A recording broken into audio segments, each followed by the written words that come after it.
Bismillahirrahmanirrahim. Pada malam hari ini kita akan mengkaji tentang masalah puasa. Di dalam kata atau ilmu bahasa Arab, lafaz puasa itu ada dua. Ada namanya as-shaum, ada namanya asyam. Maknanya satu, yaitu al-imsak. Maknanya adalah menahan. Shaum atau siam itu maknanya puasa. Puasa itu al-imsak, yakni menahan. Menurut istilah agama, yang namanya puasa itu adalah yaitu menahan dari segala bentuk yang membatalkan puasa, dimulai dari terbitnya fajar hingga terbenam matahari, disertai adanya niat setiap malamnya. Diulang lagi, puasa itu adalah menahan dari segala bentuk yang membatalkan puasa, dimulai dari terbitnya fajar hingga terbenam matahari, disertai niat pada setiap malamnya. Itu namanya puasa. Kemudian ulama fikih membagi puasa yang hukumnya wajib, yaitu ada 3 macam. Pertama yaitu puasa Ramadan. Yang kedua puasa kifarat. Yang ketiga puasa nazar. Puasa Ramadan nanti lebih lanjut akan kita jelaskan. Yang kedua puasa kifarat. Puasa kifarat ini puasa untuk menggugurkan hal-hal yang kita melarangnya. Maka kita wajib melakukan puasa kifarat. Misal, ada seseorang suami istri sudah niat puasa Ramadan pada malamnya, bahkan udah sahur segala macam. Tiba-tiba di siang hari dia sengaja membatalkan puasa, yaitu dengan cara berhubungan suami istri. Batal akhirnya. Nah, batalnya puasa karena hubungan suami istri, maka dia wajib membayar puasa kifarat. 1 hari dia batal puasa karena hubungan suami istri, maka puasa kifaratnya 2 bulan berturut-turut. 1 hari bayar puasa kifaratnya 2 bulan berturut-turut. Berat apa enggak, Mal? Berat. Nah, itu namanya puasa kifarat wajib. Yang ketiga puasa nazar. Puasa nazar ini hukumnya wajib, yang diawali dari perniatan seseorang yang berkaitan dengan mengharap ridha Allah. Misal, ada seseorang dia punya itikad baik, dia sandingkan dengan puasa. Kalau seandainya kebun saya ini laku, terjual, saya akan puasa 7 hari. Alhamdulillah, kebunnya laku terjual. Nah, ketika dia kebun tersebut laku terjual, maka dia wajib untuk melakukan puasa nazar sejumlah yang dia janjikan. Kalau janjinya 7 hari, maka puasa nazarnya 7 kali. 7 hari. Nah, itu puasa yang berkaitan hukumnya wajib. 1 puasa Ramadan, kedua puasa kifarat, dan yang ketiga puasa nazar. Nah, sekarang kita bahas tentang puasa Ramadan.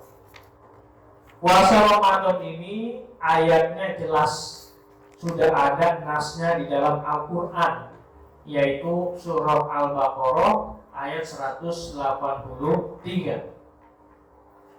Ya ayyuhalladzina amanu kutiba alaikumusiyam kama kutiba alal ladzina min qablikum la'allakum tattaqun. Insyaallah ini ayat ini akan berlaku setiap bulan Ramadan.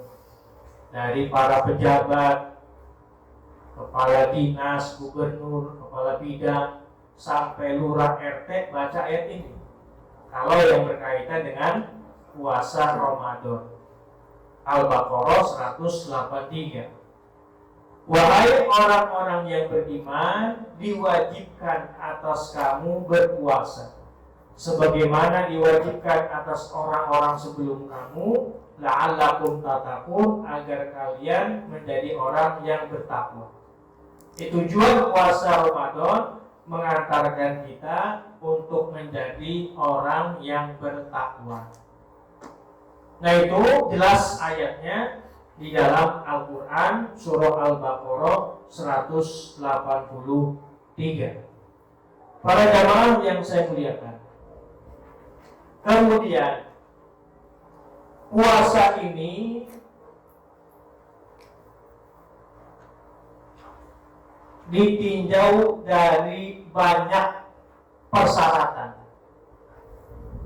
Puasa ini memiliki, ada namanya wajib puasa, ada namanya syarat wajib, syarat sah, rukun, sunnah puasa, makruh puasa, dan batalnya puasa.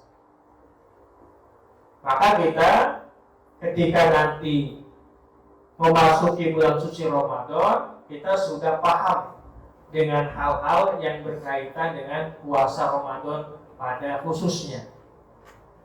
Misalnya tadi wajib puasa Ramadan, bahwa puasa Ramadan itu memiliki wajibnya ada 5 perkara. Yang pertama yaitu harus sempurna bilangan bulan Sya'ban. 30 bulan Sya'ban, maka besoknya udah masuklah 1 Ramadan. 30 bilangan bulan Sya'ban sempurna, maka besoknya 1 Ramadan. Nggak mesti 30, bisa jadi 29, satunya besok udah 1 Ramadan. Yang jelas udah sempurna bilangan bulan Sya'ban, maka besoknya jatuhlah tanggal 1 Ramadan. Yang kedua, wajib puasa yang kedua ada namanya melihat hilal Ramadan. Bulan terlihat, walaupun yang melihatnya itu katakanlah orang fasik. Ketika si hilal tersebut sudah ketemu, maka kewajiban Ramadan berlaku.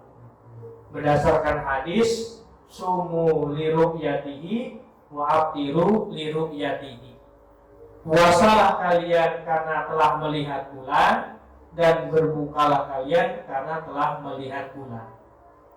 Yang ketiga, wajib puasa Ramadan yang ketiga yaitu pemerintah atau hakim disertai dengan saksi-saksi yang adil telah melihat hilal tersebut, maka diumumkanlah 1 Ramadannya.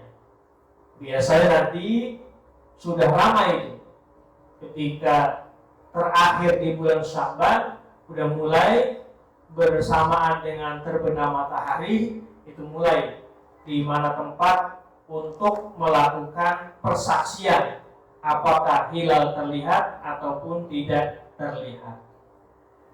Yang jadi masalah kadang-kadang yang membuat masyarakat bingung.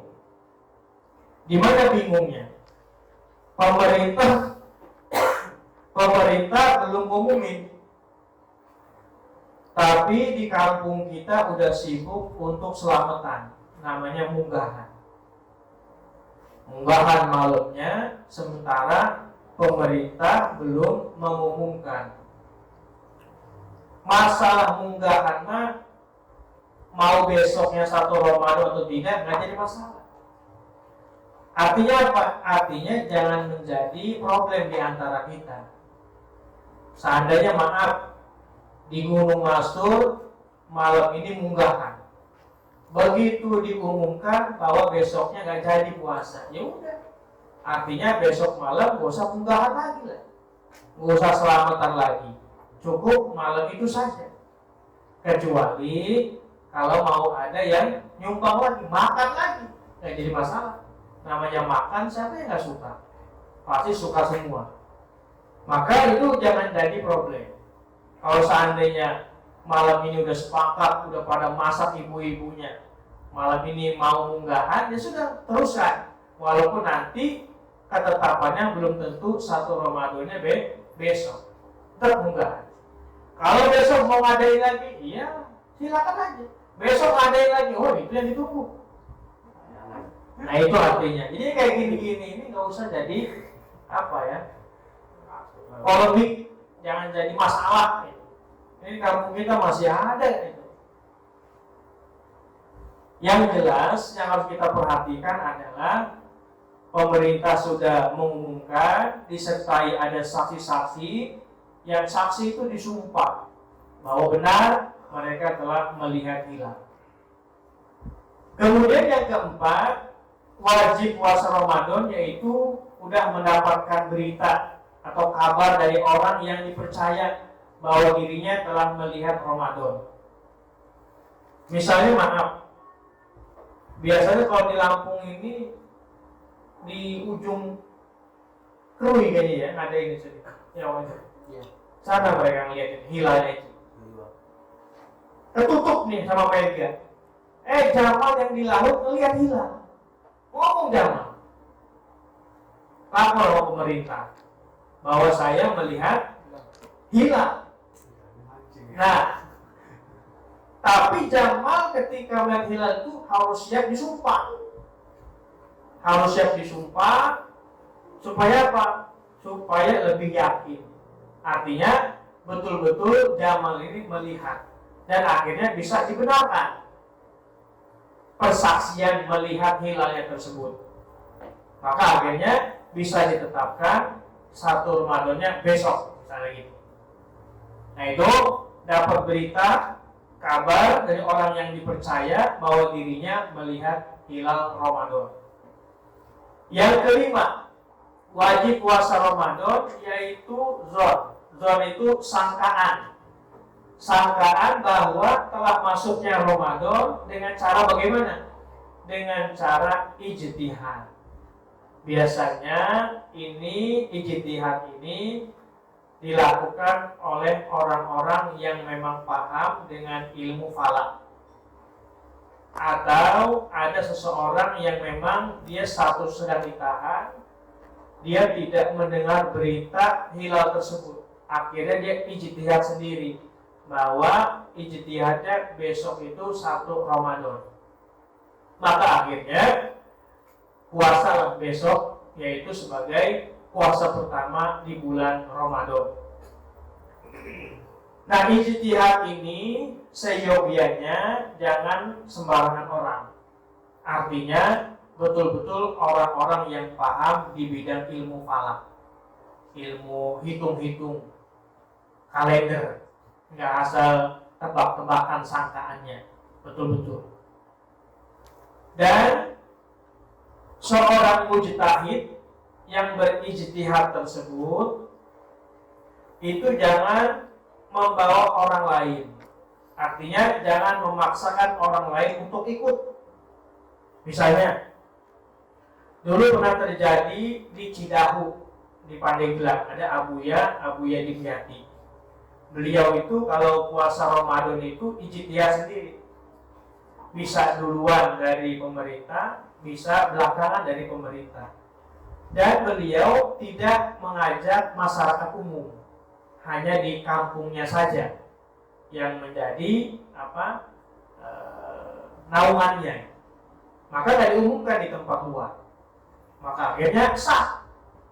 Kenapa? Kalau seandainya diumumkan di tempat umum, sementara maaf pemerintah belum mengumumkan, ini bisa jadi akan jadi fitnah. Nanti mulai nih bermunculan, ada paham Toreko, apa itu? Qadiriyah, Naksabandiyah. Kadang-kadang puasanya duluan, 2 hari lagi dia udah puasa. Ada lagi yang di Makassar itu kelompok yang rambutnya pirang-pirang itu kadang-kadang duluan juga puasanya. Nah, maka yang seperti itu jangan disebarluaskan. Khawatir apa? Khawatir terjadi fitnah. Itu aja. Nah, maka untuk mencari amannya kita harus berpedoman kepada pemerintah saja. Ketika pemerintah sudah mengumumkan, maka besoknya kita ikuti, besok kita puasa Ramadan. Nah, itu adalah wajib puasa Ramadan. Kemudian di samping tadi ada wajib puasa Ramadan, ada juga syarat wajib. Syarat wajib itu ada 3. 1, beragama Islam. 2, mukallaf. Mukallaf itu artinya orang yang sudah akil balik, sudah terbebani hukum. Yang 3, mampu untuk melaksanakan puasa. Itu syarat wajib. Selanjutnya ada syarat sah puasa. Syarat sahnya puasa yaitu ada 4. 1, beragama Islam. 2, suci dari haid dan nifas bagi perempuan. Yang 3, berakal. 4, waktu atau masuknya bulan Ramadan. Artinya kalau belum masuk bulan Ramadan jangan puasa, nggak sah. Karena syarat sahnya harus telah masuknya bulan Ramadan. Selanjutnya dalam puasa itu ada rukun namanya. Rukun puasa. Rukun puasa ini nggak banyak kalau puasa. Beda dengan sholat. Kalau sholat kan ada yang mengatakan 13, ada yang mengatakan 17 rukun sholat, ada yang mengatakan 18. Kalau puasa mah sedikit, cuma 2. Apa 2 itu? 1, niat. Yang 2, menahan dari yang membatalkan puasa dari terbitnya fajar hingga terbenam matahari. Niat ini yaitu terbetiknya di hati dan dilakukannya pada setiap malam. Sekali lagi, niat puasa Ramadan ini terbetiknya di dalam hati, dilakukan pada setiap malam. Kalau dia tidak terbetik dalam hati pada setiap malam, maka dia bukan dikatakan puasa. Jadi rukun puasa yang pertama niat itu harus terbetik di dalam hati pada setiap malam. Adapun melafatkannya adalah sunnah. Sunnah di sini artinya untuk membantu hati agar kiranya bisa fokus untuk niat. Dan niat puasa Ramadan itu nanti macam-macam.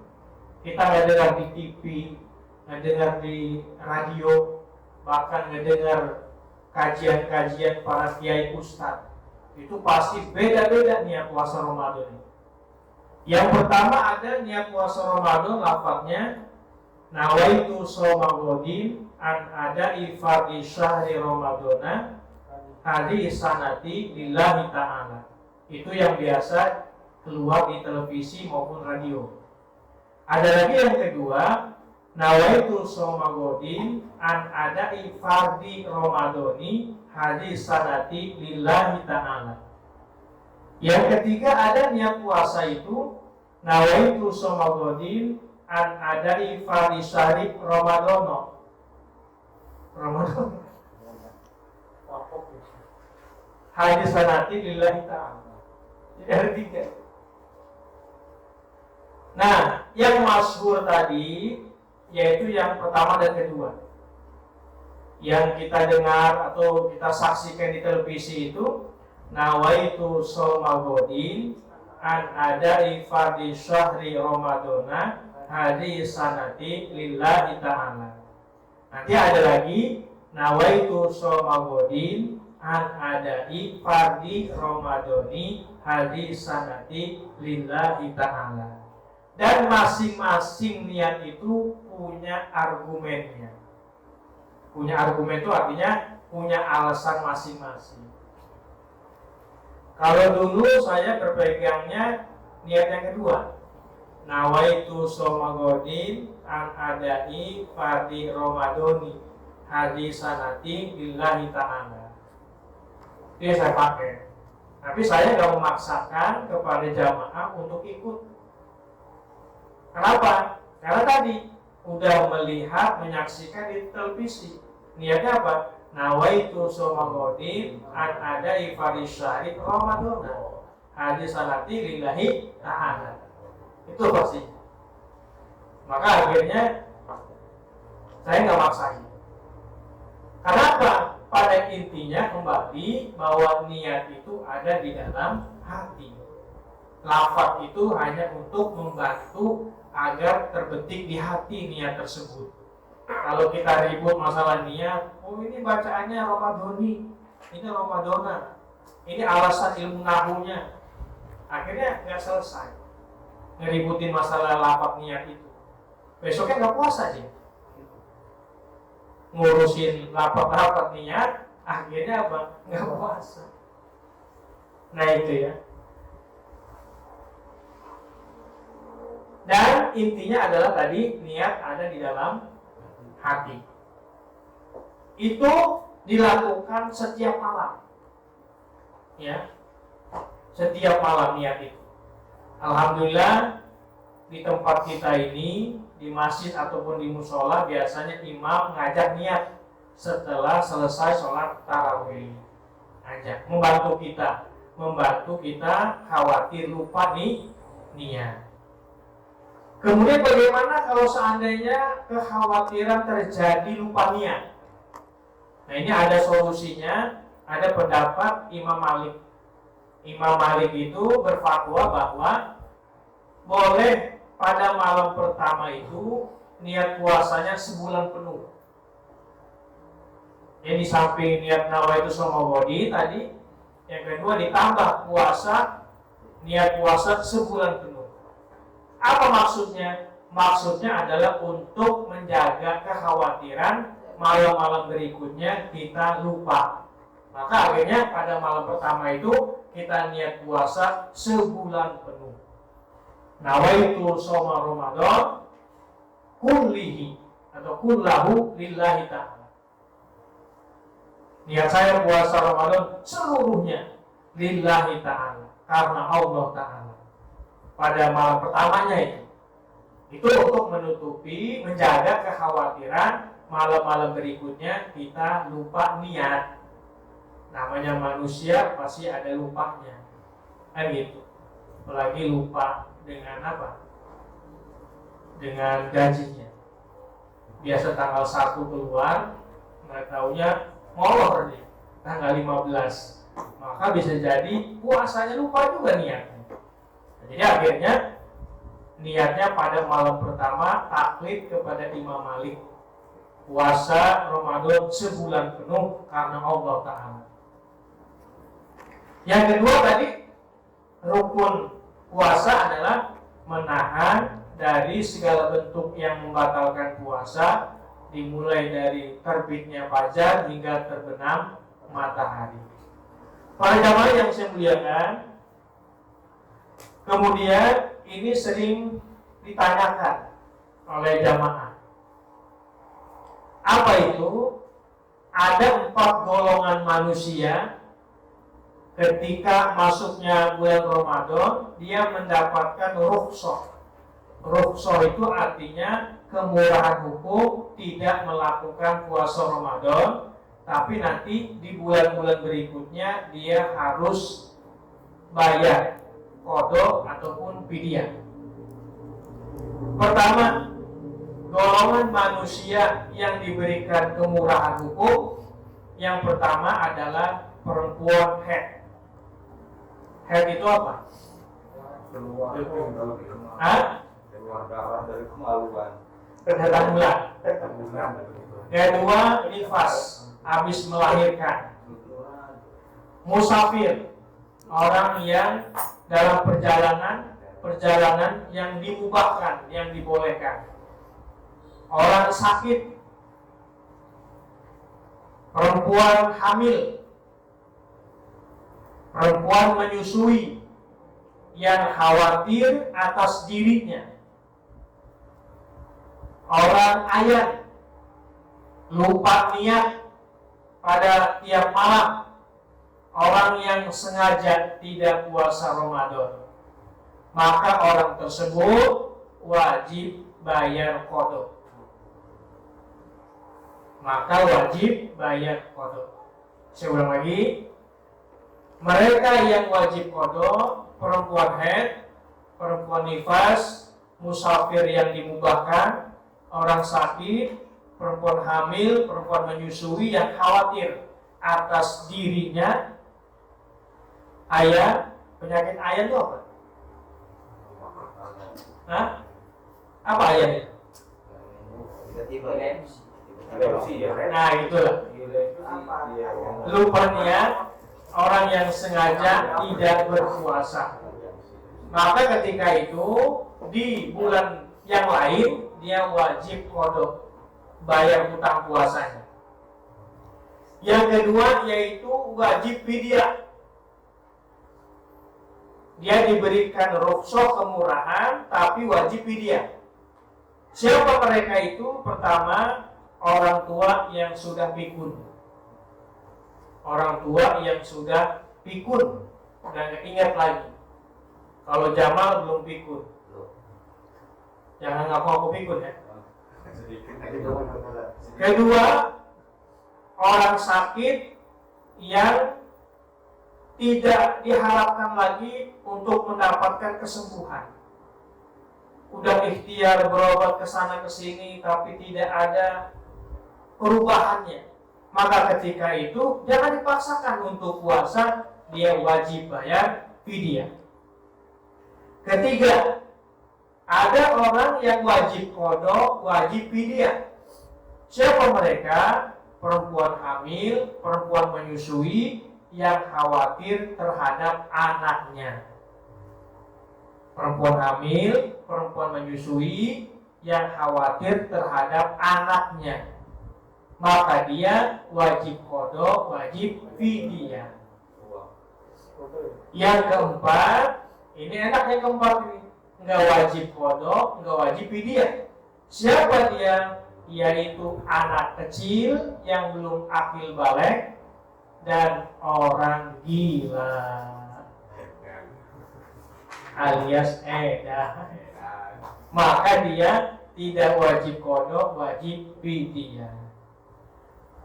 Kemudian tadi bagaimana fidyahnya? Fidyahnya ini di dalam Al-Quran ada ayatnya, wa 'alal ladzina yutiqunahu fidyatun ta'amu miskin.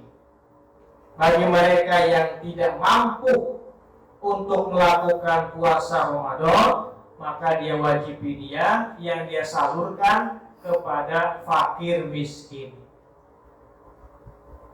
Di dalam kajian fikih itu, fidyah itu satu mud. Satu mud itu kurang lebih 8 on beras. 8 on beras. Maka dia salurkan kepada fakir miskin. Satu hari dia wajib bayar fidyah, yaitu seukuran 8 on beras. Disalurkan kepada siapa? Kepada fakir miskin. Boleh tidak dirubah dengan beras, dengan makanan jadi misalnya. Ini boleh, tapi khilafiyah. Ada perbedaan pendapat. Khilafiyahnya ada yang setuju, ada yang tidak setuju. Yang setuju boleh dijadikan jenis makanan jadi. Misalkan di dalamnya ada nasi, ada ayam, ada sayurnya, plus ada minumnya. Kurang lebih 25.000 misalnya kalau ayam. Itu kalau nasi kotaknya Mbak Ju. Berapa harganya? 25 ya? 25. Karena kenapa? Karena alasannya kalau dia 8 on beras diberikan kepada fakir miskin, khawatir si miskin ini nggak bisa ngolahnya. Dia mau cari lauknya payah, minyak lagi mahal. Sekarang minyak 1 liter berapa? 49.000. 1 liter? 24. Kalau 2 liter 47. Ada yang 49. Nah, akhirnya makanya ada pendapat ulama kalau begitu makanan jadi aja udah. Nasi, ada ayamnya, ada sayurnya, plus ada air minumnya. Untuk mempermudah agar kiranya bisa dikonsumsi oleh fakir miskin. Itu bayar fidyahnya. Kemudian yang terakhir, persiapan kita untuk menyambut bulan suci Ramadan. Apa saja persiapan kita? Persiapannya pertama tentunya niat yang lurus, ikhlas karena Allah.